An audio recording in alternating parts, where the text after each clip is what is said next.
This is my 1985 Opel Manta 400. Full tube chassis, small tyre car. It's got independent rear suspension, jag axle. It currently still has the old motor in it. A 6 litre Wildcat Rover V8. Ran it last year. We did pretty well with it for the first season. We've got a TH400 in it as well. But next year we're taking all this out and running a 2JZ next season. So we've got the motor, we're currently building it, waiting for the billet mains to get machined and stuff like that. So the Rover's still in the car. It's all tucked away, so we don't get any condensation in and stuff like that. But we'll be keeping the TH400. I've got an adapter plate and stuff like that to go straight from the 2JZ to the TH400, and the flex plate as well with a crank adapter on it.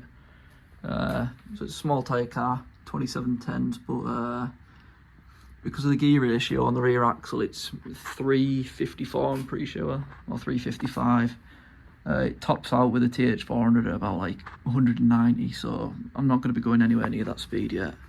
So I'm going to be going to a 2610 tyre for next year.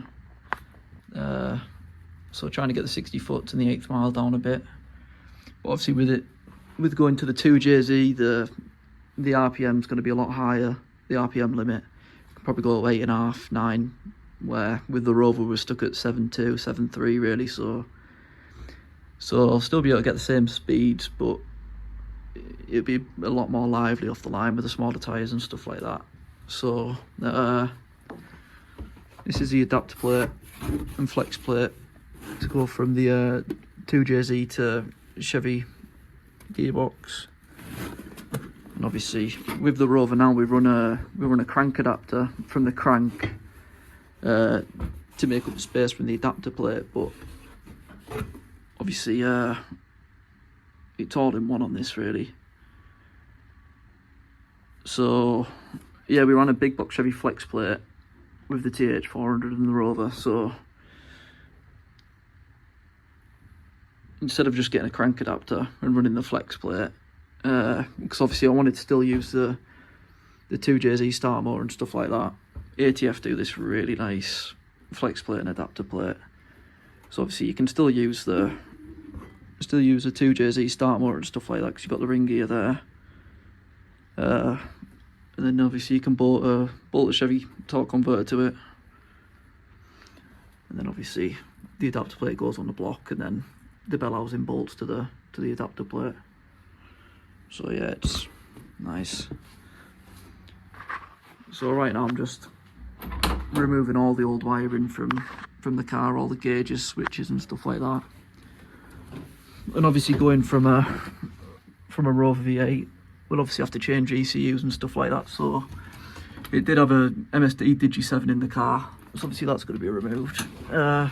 Really small fuse box, because obviously there's not many electrical stuff on the car right now, but be all changing next year with a new ECU and 2J and stuff like that. So obviously all that's getting removed, all the wiring's removed.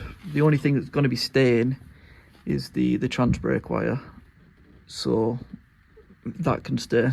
1 out of 100 wires can stay. So obviously all the switch panel and stuff like that's removed. So yeah, new ECU, new fuse box. Gonna have a new digi dash, hopefully.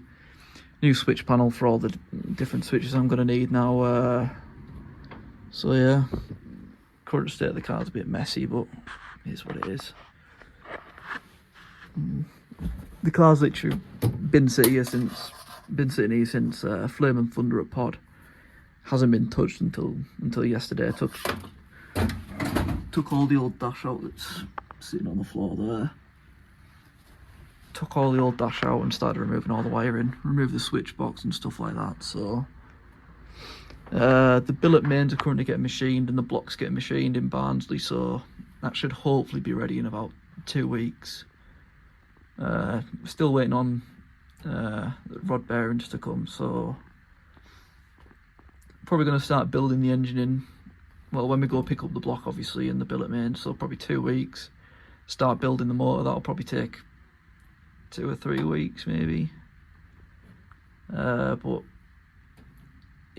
it should be fairly simple putting the 2J in, because obviously we run an adapter plate anyway for the Rover to go to a Chevy gearbox, so the adapter plate's roughly the same thickness, so it's going to be pretty easy to be able to mount that in. But yeah, keeping the TH400 obviously. Keeping the jag axle, will it survive at pod? I don't know, but I know the prop shaft definitely won't, because the prop shaft on it right now is it's off a Land Rover P38, so it's about that thick. I have no idea how it survived with the Rover, to be honest. Anyway, even launching at pod, went 140 60 foot, which is obviously it's pretty slow to the 60, but the torque converter's pretty loose. And the stall's only 3800, so, and I'm keeping that with the 2JZ, so I don't know what it's going to be like. I don't know if it'll spool without nitrous off the line, but if it doesn't, then I'll obviously have to run some nitrous through it. So, but obviously I would want a different torque converter high stall, but the cost of everything, the cost to build the 2J and stuff like that, and the adapter plate, it's been all my life savings, but yeah, it's getting there, and hopefully, still haven't decided what ECU I'm getting, so it's either going to be a Fuel Tech, a Haltech, or a Max ECU. Still don't know which one to get. Max ECU seems the easiest, the cheapest, and there's the most sport in the UK, so I am leaning towards Max ECU. But the Fuel Tech, I'd have to get a 550. Obviously, to be able to run a 6-cylinder, the 450 you can only run 4-cylinder, I'm pretty sure. So the price difference is about, Max ECU is probably about 1,400, including the wiring loom and stuff like that, and including a lambda sensor. So, and the Fuel Tech without any wiring, just for the ECU and a plug and pin set, it's about £2,000. So there is a big difference, but obviously with the Fuel Tech I get a DigiDash and stuff like that, but the Max ECU I can run a DigiDash if I get a tablet and mount it here, so the option's still there for a DigiDash. But it just saves money when you're buying like gauges and stuff like that from Autometer. Like they start to add up, and it's probably the same price to be able to get a DigiDash. Like on the Fuel Tech, obviously it's included, it's part of it, but to get a DigiDash with a Max ECU, you could buy like a cheap Android tablet, and it's about 100 quid, where, I mean, an oil pressure gauge, or oil temp gauge, should I say, from Autometer is probably what, 70, 80 quid on its own. So